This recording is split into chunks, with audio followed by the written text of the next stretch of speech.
I'm going to go, we have a presentation that typically is about an hour. I've condensed that because, you know, in the interest of time, I don't want to lose anybody's attention, if you will. So I've condensed this down. If you want a copy of this, if you request this presentation, we can email you this one, and we can also email you the full version. So with that being said, I'll go into it again. My name is Steve Peterson. I'm the broker owner of Infinity Investments, which is a commercial real estate brokerage and investment firm specializing in apartment building. So the first topic, and if you have any questions, jump in, but we're going to try to keep this to 30 minutes because I want to make this time efficient. But if you have a burning question, just jump right on in. Okay, so the first thing I want to cover is why buy multifamily. Lamar just went over how you can take your funds, your investment funds, and make them self-directed. Once you've done that, or if you just have cash or additional investment capital, now you have to make some decisions about what to do with that. Well, here are some basic reasons that I see as important in terms of why to buy multifamily property. You got within the real estate category, you've got a lot of different subcategories. You got single family houses, condos, you have multifamily property, you have retail property, office property, industrial property, land, self-storage. There's a lot of different options. So we think right now that multifamily is one of the better options within the real estate category for a few reasons. Number one is the ability for stable cash flow during the holding period. Now, when I say stable cash flow, that's kind of a general word. But when you have multiple units, you have more than one unit, and you're planning on holding this investment for a period of time, if you buy it right, and we'll go over some of how you analyze a property, but if you buy it right, the whole purpose of it is that it generates a cash flow. You just don't want to buy it and have it, negative cash flow or not producing income. You want it to generate a stable cash flow. And multifamily properties typically are the best avenues within the real estate world or any other investment avenues that generate a stable cash flow. What we're seeing right now in the Bay Area, and if I talk about the markets, I'll talk a lot about the East Bay. What we're seeing right now is you can achieve double-digit cash-on-cash returns. I'll explain kind of what cash-on-cash return is, but basically, a lot of people are making more than 10% on their cash in the form of income now in the Bay Area. And those type of numbers have been unheard of for quite some time. So this market has created some really good opportunities. Secondly, high occupancy rates currently and historically. Multifamily properties, even when the economy goes in the toilet, still the occupancy levels for multifamily are way higher than they are for office, way higher than they are for especially for retail. Retail is very susceptible to the economy. Industrial, so on and so forth. The occupancy rates, even in the East Bay, Oakland in particular, even when, I think the height, I don't want to say the height of the recession is at the bottom of the recession, I don't know, but the worst part of the recession, we still didn't go above 10% vacancy rate at the worst period of time. Now, that's Oakland. If you take like a Detroit, which is seriously hit, I think their highest vacancy rate was somewhere around 30 or so percent. Even that's a huge number. That's probably the worst.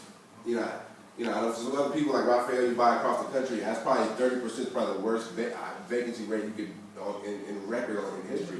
But even that is better than the average vacancy rates of office, retail, industrial, and other types of properties and businesses that you can invest in when things go bad. So when times are good, rates are really high, and even when times are bad, they're not that bad. They're not catastrophic. So that's what we like about apartment buildings.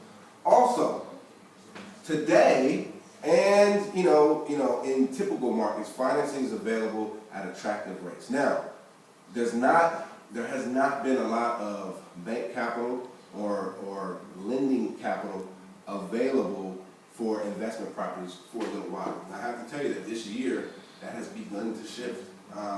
2009 to 2010, I did not see any deals get funded through banks, investment properties, commercial properties, in my own personal practice.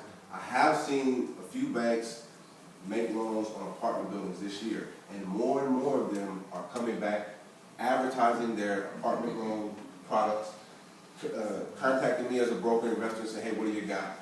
And I've seen a few deals, like I said, this year get done. So I'll give you an example. One of my clients refinanced his 81-unit building using, it's a Fannie Mae loan.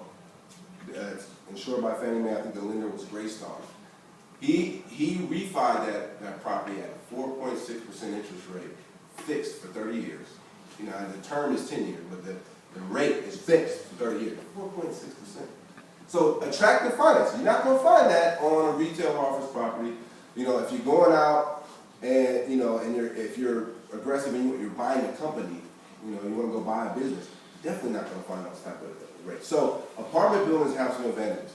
Also, apartment buildings versus a single family resident, you're going to have economies of scales that SFR, single families, do not have.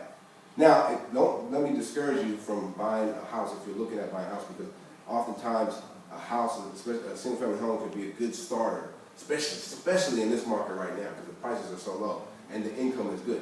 However, when your tenant moves out of a house or your condo, you are now 100% vacant.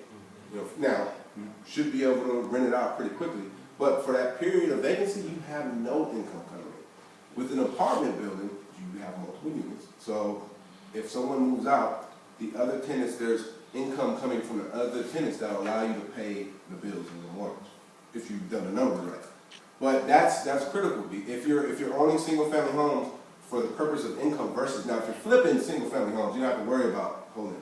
But if you're holding if you buy a single family home for the purpose of holding it for the income, you have to be prepared for that month or 2 months maybe even of vacancy where you have no income coming in. So that's where reserves are important. We'll talk about reserves. But apartments, multifamily property gives you economies of scale that single family homes don't have because of the multi-family dwellings. Okay? Also, and I think real estate in general, but since we're talking about apartments, is an excellent generator and then preserver of wealth. So if you're trying to build wealth, you know, apartment buildings allow you the opportunity to generate passive income and also equity buildup and hopefully appreciation of the asset, which builds income, generates income. And really any property can do that. But then also, I think where apartments come in over some of the other real estate categories in terms of when we're talking about preserving wealth. So there's generating wealth and then preserving wealth. Apartments are great for both, but when we're talking about preserving wealth, apartments do a lot for your capital when you're trying to preserve it because, number one, of the cash flow. So the cash flow coming in should be a hedge against inflation.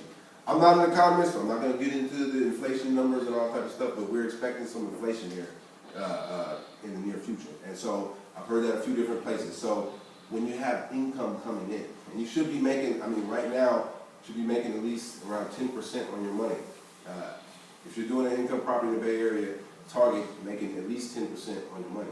And so that income that's coming in, it should be beating inflation, no matter how bad it gets.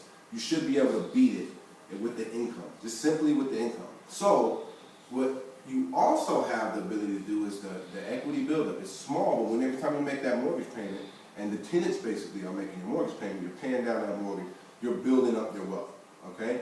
Hopefully, appreciation is not something that we can control when we're talking about the marketplace, but appreciation is something we can control when we increase the income, and we'll go into that. But apartments help you to generate wealth, but they also help you to preserve wealth, okay? And then there's a lot of different reasons why, and we can go into all that, but understand that, you know, the income that comes from the buildings are critical to helping you to build wealth, but also helping you to keep it. Prices right now, I'll end with this and we'll go on. Prices right now in the East Bay, and really across the country, but in the East Bay, have dropped more than 50% in some areas. You know, some areas have been hit really bad. The prices, however, the rents right now are about where they were at their peak, and they're rising. So the prices are down, but the rents are basically still where they are. So, and the occupancy rates are getting stronger, and you know, the fundamentals are we're not building a lot of apartment buildings. There's a lot of people who've lost their homes are now in the rental market, and we can't build apartment buildings or really a lot of stuff right now because the cost of construction is higher than the value of the property. So therefore, you know, rents are starting to rise. So another reason why multifamily property is a great investment. All right. Now, so